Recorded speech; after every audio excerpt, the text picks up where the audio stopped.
Good day everyone, so my name is Zurita. Today we will discuss Drug Information Dissemination Platform.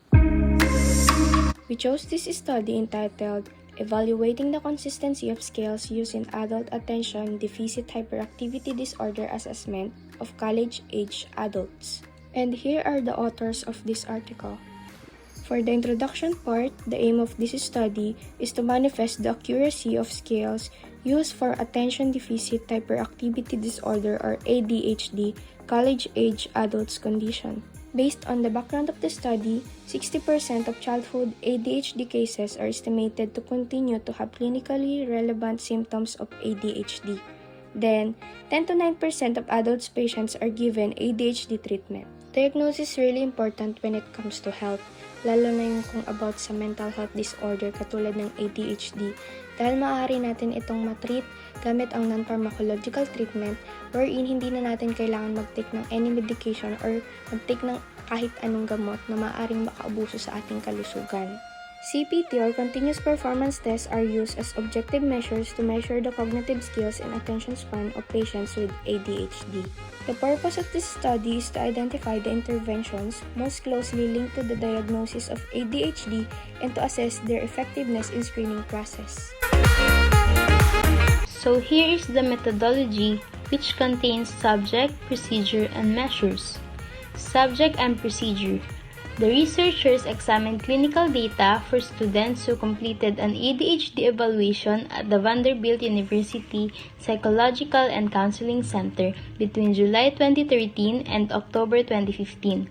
Students were age 18 and older at the time of evaluation and included undergraduate, graduate, and professional students including medical, business, law, divinity, and nursing students. The measures used in this study is first, evaluation of parent-reported childhood ADHD symptoms and self-reported current ADHD symptoms. Second, counseling center assessment of psychological symptoms. Third, personality assessment inventory. Fourth, alcohol use disorders identification test. Fifth, integrated visual and auditory continuous performance test advanced edition. And last, all analyses were conducted using SAS 9.4.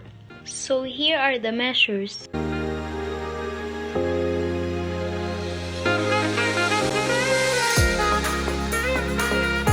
Result and discussion. The researchers evaluated the records of 230 students presenting for ADHD evaluation. We excluded 17 records due to lack of final diagnosis, resulting in final sample of 213 students. 93 with an ADHD diagnosis and 120 without an ADHD diagnosis. Study emphasizes importance of parent and childhood symptom self-reports in diagnosing adult ADHD. Family ADHD history was not different between groups. However, students with ADHD reported higher family history. Students with ADHD diagnosis also reported lower scores in CCAPS-34 academic distress and distress index subscales. Clinical assessments emphasizing current symptoms and developmental history can provide an accurate, cost-effective, and efficient diagnosis for ADHD without the necessity of a CPT. In some clinical settings, it is desirable to screen adults for ADHD before conducting a full clinical evaluation. The World Health Organization Adult ADHD Self-Report Scale is a 6-item questionnaire reported to have 69% sensitivity and 99% specificity. And here is the conclusion. Pharmacies have traditionally played an important role as disseminators of drug information. The need to provide accurate, unbiased, and up-to-date drug information is becoming ever more important in a world that is experiencing a drug and health information explosion.